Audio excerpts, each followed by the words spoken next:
There are now two GOP presidential candidates vying for their party's nomination. Former South Carolina Governor Nikki Haley announced her bid on Wednesday, making her the first to challenge former President Donald Trump. But the list of potential candidates is likely to grow. Let's bring in Rob Godfrey. He was one of Governor Haley's top aides. Pleased to have you joining us, Rob. What is Nikki Haley's lane? Assuming there's going to be many candidates, what's the lane she keeps? Well, I think lane sometimes is an overused term when we're talking about candidates in a primary process. I think what you heard from her yesterday was a positive, upbeat, forward-looking message about a renewal of pride and hope for the country.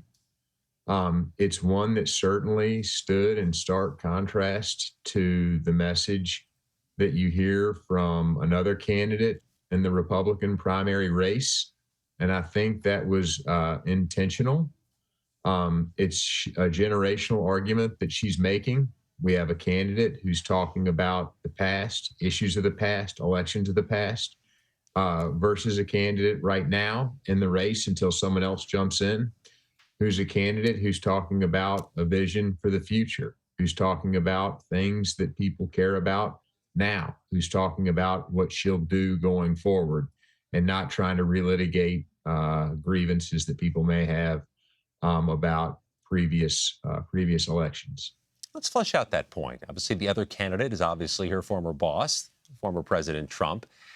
Has Nikki Haley, or you expect she will on the campaign trail, disavow baseless claims about the election and acknowledge that President Biden is the duly elected president, which Donald Trump insists is not the case?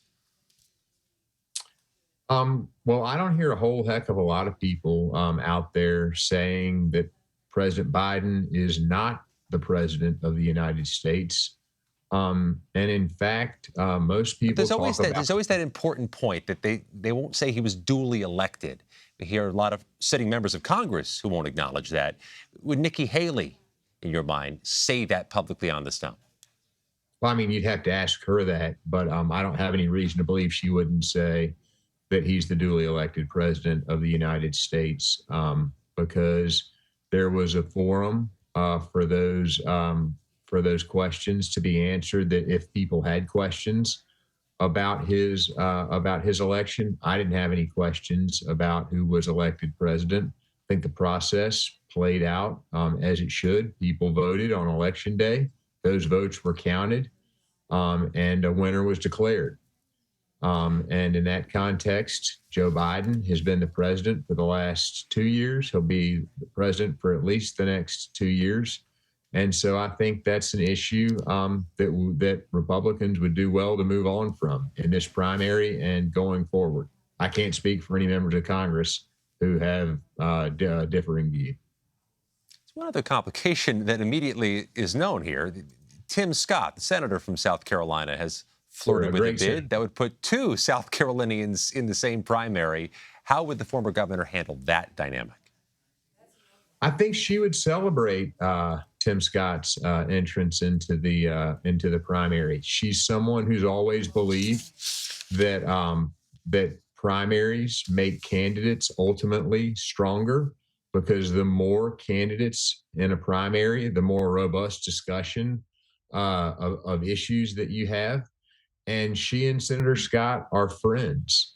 It's a real source of pride for anyone from South Carolina to see two people discussed. People are speculating about getting into the race. We'll have to continue to see what he does. But as of right now, Senator Tim Scott remains one of the most compelling figures in the Republican Party. He talks about issues that people care about, from education reform to criminal justice reform. Those are issues that both primary and general election voters talk about. They're apolitical issues, and they're issues that we need to continue to hear from important voices on. In Columbia, South Carolina, Rob Godfrey, thanks for your time. Thank you for having me.